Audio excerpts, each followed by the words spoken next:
आज के फनी लतीफ़े। लड़की ने अपनी सहेली से पूछा, मैंने सुना है कि आपकी शादी तय हो गई है और वो भी इतने लंबे कद वाले लड़के से, और हाँ तुमने इसे पसंद भी कर लिया है। लड़की बोली, हाँ यार, सुना है शौहर जितना लंबा हो उतना ही अच्छा होता है।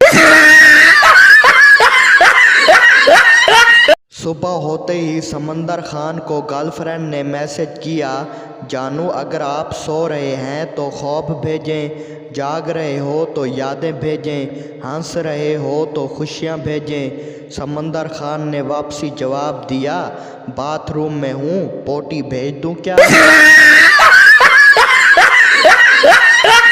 एक सरदार पहली बार जहाज़ में बैठा।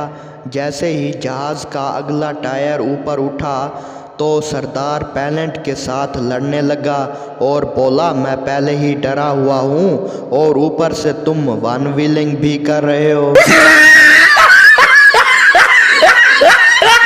पठान दोस्त से बोला, पहले मैं सुबह की सैर के लिए पैदल जाता था, अब मैंने मोटरसाइकिल ले ली है। दोस्त बोला, तो अब क्या?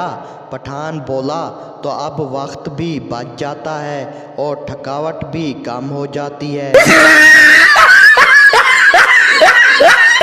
एक शराबी को रात 3 बजे पुलिस ने रोक लिया। पुलिस वाला बोला, इतनी रात को कहाँ जा रहे हो? शराबी बोला, मैं शराब, सिगरेट नोशी और इनके इंसानी जिस्म पर पड़ने वाले असरात पर लेक्चर सुनने जा रहा हूँ। पुलिस वाला बोला, वाकई ये तो बहुत अच्छी बात है, वैसे इस वक्त लेक्चर देगा कौन? शराबी बोला, मेरी बीवी जनाब।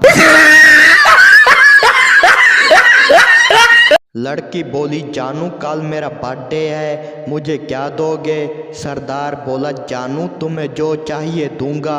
लड़की बोली, अच्छा मुझे एक रिंग दे देना। सरदार बोला, ठीक है मैं रिंग दे दूंगा, लेकिन रिसीव मत करना क्योंकि बैलेंस बहुत कम है। शादी के कुछ दिन बाद शौहर ने काम धाम से पहले नफ के नीचे छोटी उंगली डाली और बोला, मज़ा आ रहा है? बीवी शर्माते हुए बोली, एक और भी डालो जी। शौहर बोला, क्यों, तूने सीटी बजानी है क्या? मालिक मकान नए किराएदार को घर दिखाकर वापस आ रहा था। रास्ते में इसे एक थका हुआ, कांपता हुआ, कमज़ोर सा आदमी मिला।